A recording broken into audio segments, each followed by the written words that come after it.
AC Milan akhirnya resmi memboyong Kapten Amerika Christian Pulisic dari Chelsea pasca kesepakatan antara kedua belah pihak tercapai. Persyaratan pribadi Pulisic dan Milan sebenarnya telah disetujui beberapa minggu lalu karena Pulisic hanya menginginkan Milan dan ingin segera memulai petualangan barunya di sana. Adapun biaya yang harus digelontorkan Rossoneri untuk Pulisic sebesar 20 juta euro plus bonus terkait performa sang pemain nantinya. Alhasil, Pulisic akhirnya menyusul kompatriotnya dulu di Chelsea, Ruben Loftus-Cheek, dan youngster Argentina, Luka Romero untuk segera berkolaborasi di San Siro. Lantas, apa yang membuat Milan begitu bernafsu untuk memboyong Pulisic dari Chelsea? Akankah kolaborasi Pulisic, Romero, dan Loftus-Cheek mampu meningkatkan performa Milan di musim depan?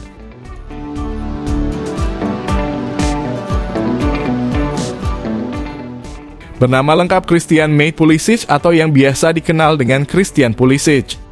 Lahir di Hershey, Pennsylvania, Amerika pada 18 September 1998. Sang ayah yakni Mark Pulisic juga merupakan mantan atlet profesional sepak bola indoor untuk tim Harrisburg Heat.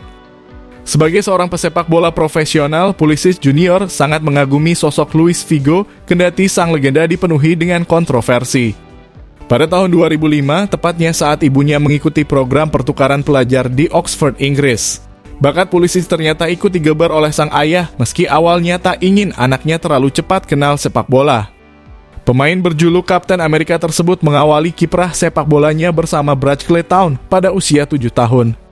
Ayah Pulisic bersikeras agar putranya bermain dengan anak-anak yang lebih tua. Hal tersebut bertujuan untuk membantu Pulisic Junior menyerap bakat yang telah teridentifikasi dengan baik. Sekembalinya dari Inggris, keluarga Pulisic kembali ke Amerika Serikat dan tinggal di Michigan. Dirinya pun bermain untuk klub lokal Michigan Rush mulai tahun 2006 hingga 2007. Tak lama berselang, Pulisic pun ikut berlatih dengan PA Classics, klub yang berdiri di bawah naungan Liga Akademi Pengembangan Sepak Bola Amerika. Dari sinilah karakter dan gaya bermain Christian Pulisic mulai terbentuk. Bakatnya pun diakui sebagai salah satu yang paling menjanjikan di generasinya. Alhasil, pesonanya pun dicium raksasa Jerman Borussia Dortmund dan mengontrak sang bocah ajaib di tahun 2015. Semusim berselang, Pulisic mulai masuk skuad inti besutan Thomas Tuchel. Ia memulai debutnya saat Die Borussian berhadapan dengan Football Club Ingolstadt pada Januari 2016. Ia juga mulai dipercaya untuk membela timnas Amerika Serikat dalam gelaran Copa America Centenario 2016. Sebagai catatan juga bahwa Pulisic sebenarnya memiliki peluang untuk membela Kroasia lantaran kakeknya berasal dari sana. Di satu sisi wonderkid Amerika yang telah membela Dortmund selama 4 musim lamanya dan telah membukukan 19 gol plus 26 assist dari 127 laga di semua kompetisi. Ternyata berhasil membuat Chelsea kepincut padanya.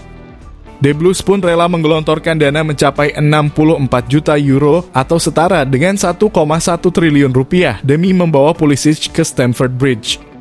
Kepindahannya tersebut nyatanya juga membuat Pulisic menjadi pemain termahal Amerika Serikat sepanjang masa. Alhasil di awal kedatangannya, Pulisic diharapkan sebagai suksesor Eden Hazard yang hijrah ke Real Madrid di awal musim 2019-2020. Selama membela Chelsea, Pulisic telah tampil di 145 laga dan mencetak 26 gol plus 21 assist di semua kompetisi. Ia juga berhasil membawa The Blues menjuarai Liga Champions, Piala Super Eropa, hingga Piala Dunia antar klub.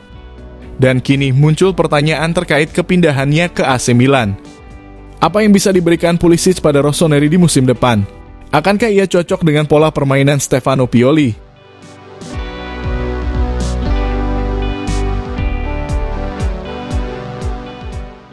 Jika berbicara tentang kualitas dari Christian Pulisic, dirinya tergolong pemain versatil alias serba bisa. Ia mampu bermain di beberapa posisi seperti sayap kanan maupun kiri, gelandang serang, second striker, hingga penyerang tengah sekalipun. Kendati demikian, dalam beberapa tahun terakhir, Pulisic lebih banyak bermain di sektor sayap. Hal tersebut bisa membuat Stefano Pioli punya banyak opsi untuk menempatkan sang Kapten Amerika di berbagai posisi. Pulisic yang dikenal karena kecepatannya juga punya keunggulan dalam situasi duel 1 lawan 1. Hal ini juga berkat kontribusi sang ayah yang menempa Pulisic secara rutin berkompetisi melawan pemain yang lebih tua, lebih besar, dan lebih berpengalaman. Sementara itu, ia juga tergolong pemain yang handal dalam melakukan dribbling dan finishing. Namun terdapat titik lemah yang ada pada dirinya, yakni dalam hal passing. Asis yang diharapkan dari Pulisic serta angka penciptaan peluangnya berada di bawah standar. Terlebih di musim 2022-2023 kemarin, Pulisic hanya tampil di 30 laga Chelsea dan hanya menyumbang 1 gol plus 2 asis saja. Tak berhenti di situ, ia juga dikenal karena riwayat cederanya yang panjang. Terlebih di musim 2019-2020, ia diterpa cedera aduktor sehingga absen membela Chelsea selama hampir setengah tahun lamanya. Kemudian di awal Januari 2023 lalu, ia kembali absen membela The Blues selama 59 hari lantaran masalah lututnya. Alhasil, Pulisic pun juga mendapat julukan sebagai Kapten Amerika berkaki kaca. Namun terlepas dari semua itu, patut untuk dinanti. Bagaimana kiprah sang Kapten Amerika di musim depan bersama klub barunya AC Milan? Jika kalian setuju dengan video ini, bisa share ke media sosialmu, agar teman-teman kalian juga tahu. Dan jangan lupa like, komen, dan subscribe channel ini.